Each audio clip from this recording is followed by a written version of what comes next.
Help me hit 2K subscribers. I knew something was wrong the moment she stepped through the front door. Before the suitcase hit the floor, before the forced smile, before the cheap airport perfume tried to mask the truth. It was in her eyes. Lily never could hide anything from me. Her emotions lived right on the surface like reflections on water. But that day they were buried deep, darkened by something she was trying to swallow. "Hey," she said, her voice wobbling the way it did when she practiced lying. I didn't answer.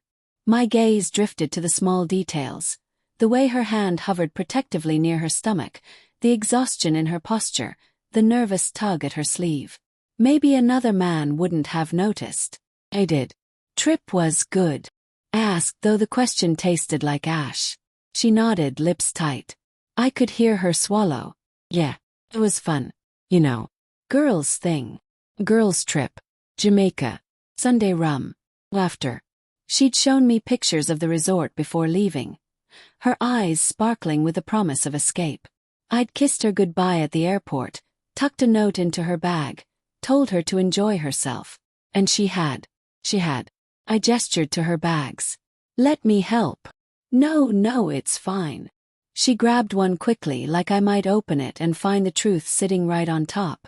And that was when the dread, still shapeless and whispering, finally took form. Something had happened. I just didn't know what. The truth waited exactly 4 days.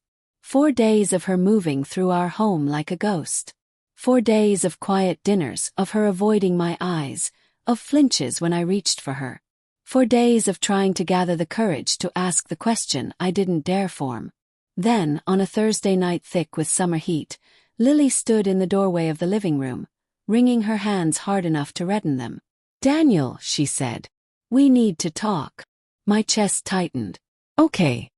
She sat across from me, and even before she spoke, something inside me snapped taut, like a rope pulled to its breaking point. "I'm pregnant." The words hit me like a physical blow. For a moment, the world went quiet. No humming refrigerator, no passing cars, no sound but the blood pounding in my ears. Pregnant. We had tried for 3 years. 3 years of doctor visits, of calendar tracking, of whispered hope followed by crushing disappointment. 3 years of her crying in the bathroom with the door locked because she didn't want me to see. Now. When? My voice cracked. Her face crumpled. While I was in Jamaica. I stared at her, blinked, waited for the part where she said it was a joke, a nightmare, a misunderstanding. But she only cried. "I don't know what happened," she whispered. "We were drinking. Too much. Way too much. And, I don't even know his name. I barely remember anything." Grief is strange.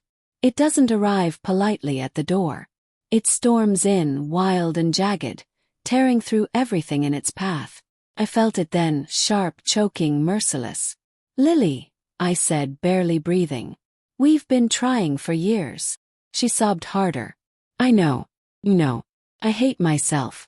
I didn't mean to cheat." My voice rose despite my efforts.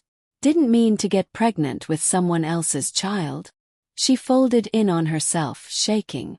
But the rage, the heartbreak, it had already ignited in me, a pain too deep for sympathy to reach. I stood up.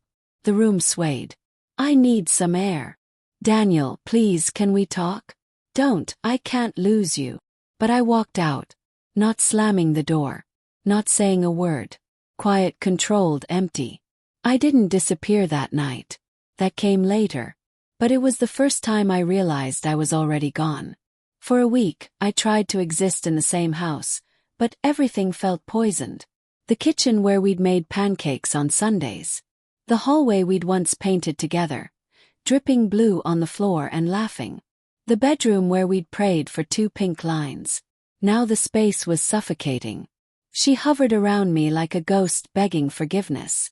"I'm keeping the baby," she said one night, her voice trembling but firm. "I know what I did was horrible. I know I hurt you. But I can't punish the baby for my mistake." Baby. Another man's baby. I nodded because I didn't trust myself to speak. But inside, something quietly broke in two. That night I packed a backpack. Only the essentials. Low. Wallet. My father's old watch. Nothing sentimental. Sentiment was poison. At dawn, before she woke, I stood by the doorway where we used to kiss goodbye. I left my wedding ring on the entry table. And I walked out. No note. No explanation. Some heartbreaks don't need words.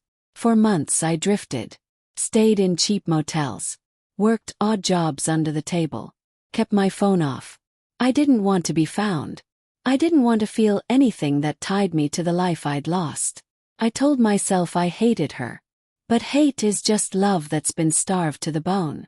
At night, lying on lumpy mattresses under flickering ceiling fans, I replayed her confession over and over. Not the words. The look in her eyes. Devastation, regret, terror. She hadn't been cruel. She hadn't meant to destroy us. But intentions don't undo impact. And some wounds don't stitch themselves back together. Still, there were moments, quiet ones between exhaustion and sleep, when I pictured her holding her stomach, humming softly. I wondered if the baby kicked. I wondered if she was doing it alone. And that hurt worst of all. Because despite everything, a part of me wished it had been mine. The letter found me in late November, forwarded from an old address. Her handwriting on the envelope. Shaky, hesitant. For a full hour, I stared at it on the motel nightstand, afraid of opening a box of grief I wasn't sure I could close again. When I finally tore it open, the first line stole my breath. I understand if you never come back. I just want you to know I'm okay. The baby is okay. And I hope you find your peace. No guilt. No begging.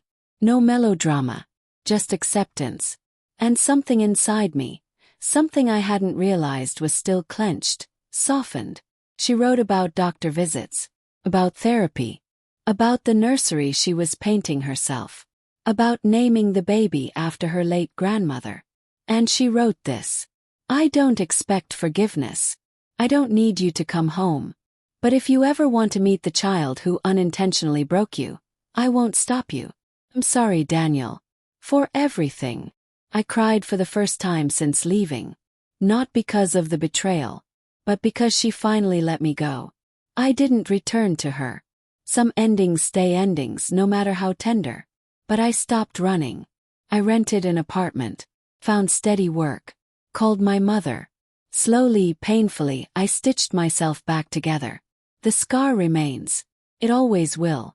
Sometimes when the January wind howls through my windows, I imagine her rocking a baby to sleep. I imagine a small hand curling around her finger. I imagine laughter. New beginnings. Not mine, but hers. And for the first time I realize that maybe, just maybe, that's enough. Because healing doesn't always look like going back. Sometimes it looks like finally moving forward.